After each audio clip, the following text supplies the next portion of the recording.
Olá pessoal, meu nome é Renato e hoje eu vou apresentar um vídeo sobre um dos tipos de estratégia de ensino. A estratégia que será abordada é o Peer Instruction, ou em português, a instrução pelos colegas.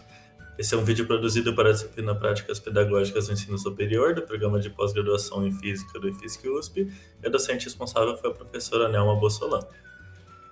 Aqui temos uma breve introdução do conteúdo que será abordado no vídeo. Vamos falar um pouco da motivação desse trabalho, em seguida as definições de instrução por colegas e ensino sob medida, as estratégias que serão abordadas, além disso as etapas que deverão ser seguidas na utilização desses métodos e, por fim, aplicações das estratégias em diferentes áreas do conhecimento e exemplos práticos na física.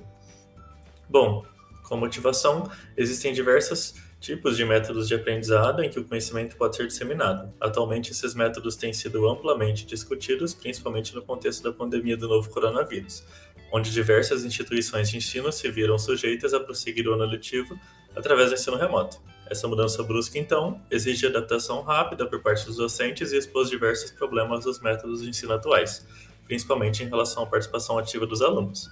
Nesse contexto único, então, surge a oportunidade de repensarmos as práticas em sala de aula. Vamos então falar sobre isso. O Peer Instruction, ou instrução por colegas, é um método de ensino proposto inicialmente para o ensino superior na década de 90 pelo professor de física Eric Mazur, da Universidade de Harvard, dos Estados Unidos. Esse método tem como objetivo aprimorar o aprendizado do aluno de tal forma que esse mesmo aluno atue em uma postura ativa. Nos últimos anos, o IPC se difundiu rapidamente e já é utilizado por centenas de professores em 23 países, em sua maioria universidades norte-americanas, canadenses e australianas. Falando um pouco então sobre a estratégia, ela abordará o método ativo, que se dá por meio da discussão de conceitos-chave entre os próprios alunos e também através da resolução de problemas propostos.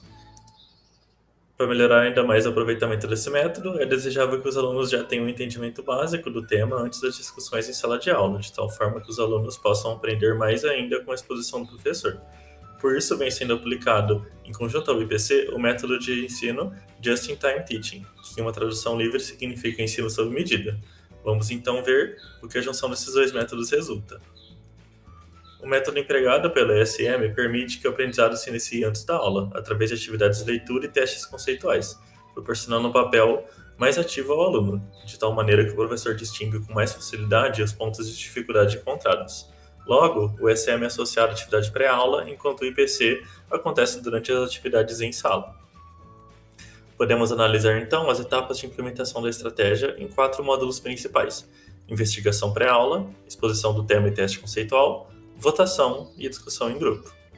O primeiro módulo é o de investigação pré-aula, que aplica o método de ensino sob medida e tem o objetivo de preparar e motivar o aluno a conhecer o tema proposto de forma independente, enquanto fornece informações sobre as dificuldades que eles encontraram.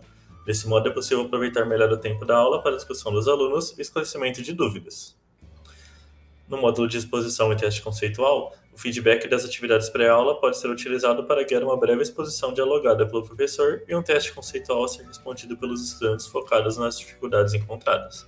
Esse teste, usualmente de múltipla escolha, deve ser respondido individualmente pelos alunos e deve avaliar o entendimento do estudante e o conduzir a formular argumentos para justificar suas respostas. Então, através de um sistema de votação, o professor deve avaliar o rendimento da turma. O resultado é avaliado analisando a porcentagem de acerto em 3 categorias, mostradas na figura. A partir do resultado da votação, o professor pode seguir para a etapa mais adequada. Se o rendimento for abaixo de 30%, é provável que muitos alunos não conseguiram compreender o conceito. Deve então ser feita uma nova apresentação ou esclarecimento de dúvidas da turma, até que se obtenha um resultado satisfatório no teste. No caso de rendimento médio, entre 30% e 70%, significa que os alunos são conduzidos a uma discussão em pequenos grupos. Nesses casos, a discussão dos colegas promove uma convergência para a resposta correta e pode ser feita uma nova votação. Caso a taxa de acerto seja muito alta, acima de 70%, o conceito foi bem assimilado e a discussão em pares não acrescentaria muito. Então é feita uma breve explanação sobre o conceito e apresentada uma nova questão ou um novo tópico. A discussão, que é a parte central dessa estratégia de ensino, tem o objetivo de gerar uma argumentação entre os alunos capaz de melhorar os seus entendimentos do conceito apresentado. A substituição da experiência de aula expositiva pela discussão entre os alunos faz com que sejam envolvidas operações de pensamento mais complexas, capazes de proporcionar o entendimento do tema para além da mera memorização dos conceitos. Após a discussão, os alunos votam novamente na resposta, possivelmente revisada, e então o professor pode optar por propor uma questão de novo tópico, caso o rendimento seja suficiente. Nesse diagrama, vemos como as etapas são utilizadas na implementação da estratégia. No pré-aula, temos o ESM, a tarefa de leitura, avaliação e o feedback. Então, durante a aula, temos o IPC, dado pela exposição dialogada do professor, a aplicação da questão conceitual, a primeira votação. Dependendo do nível de acerto, o professor revisita o conceito ou discute, organiza os alunos para uma discussão em pequenos grupos e faz uma nova votação, ou já gera a explanação da pergunta e parte para uma nova questão ou um próximo tópico.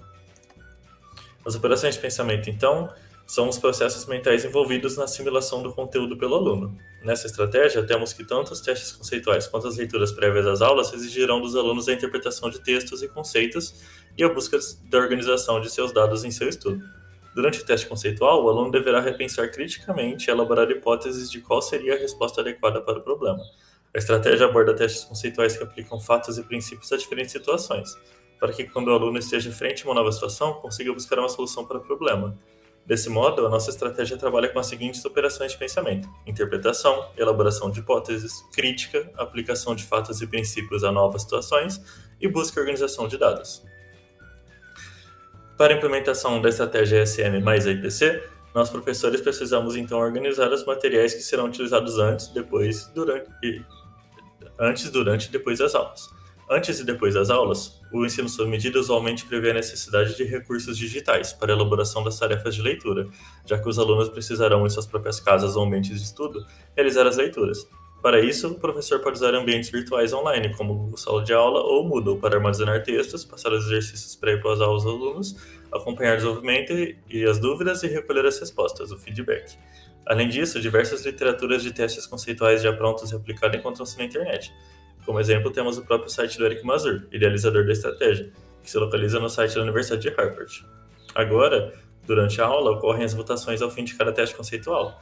Então é necessário ou flashcard, cartões físicos de papel, ou clickers, dispositivos eletrônicos para votação, ou ainda aplicativos online que possam substituí-los, como o iClicker ou o aplicativo Plickers. Usualmente, o que pode ser usado é o Google Formulário, uma plataforma de acesso gratuito pelas contas Google. Partindo para a aplicação, o método vem sendo amplamente aplicado em diversas escolas e universidades em todo o mundo. As principais aplicações são disciplinas de física, principalmente nos cursos de graduação da universidade, porém com aplicações também no ensino médio. Os temas geralmente abordados são leis de Newton, ótica geométrica e circuitos elétricos. É um método ideal para esses temas que necessitam tanto de entendimento conceitual quanto matemático operacional. Existem aplicações também em química, biologia e ciências humanas, como a filosofia, já que o método estimula o pensamento crítico, a investigação, a discussão e a elaboração de hipóteses, aspectos comuns a todas as ciências. Atualmente existem exemplos de aplicação dessa estratégia durante a pandemia, como o caso da UNDB, que adaptou o seu critério de avaliação ao IPC devido às limitações das aplicações do ensino tradicional aplicado remotamente.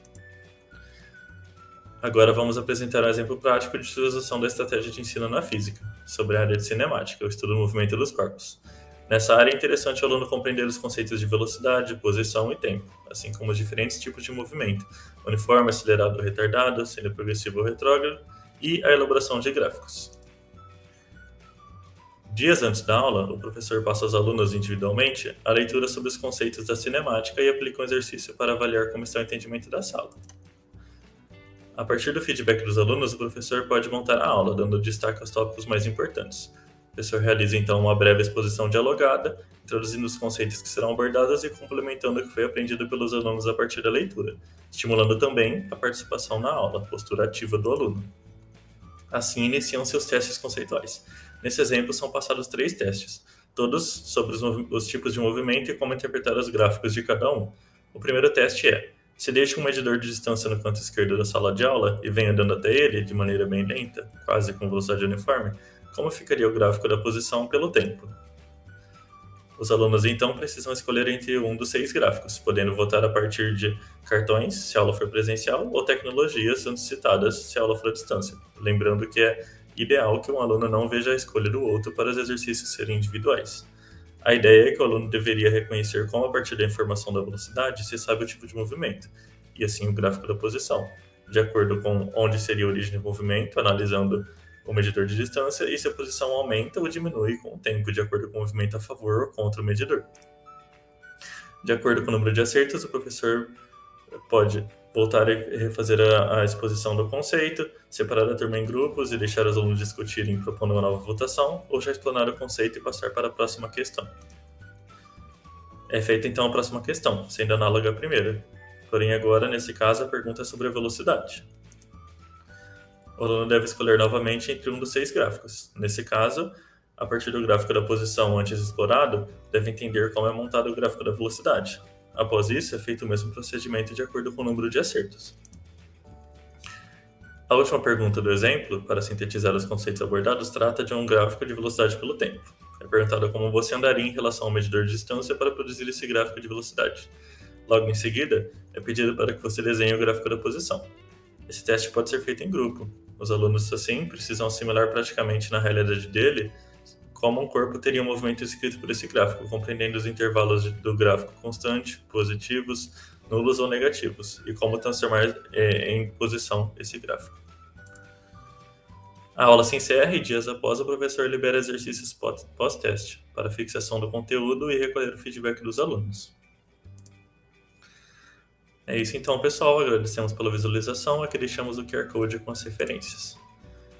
Esse vídeo foi produzido pela Daniela Monteiro Galido, Felipe Antunes Marinho, Cauê Lima Curvelo e Renato Moisés. Até a próxima!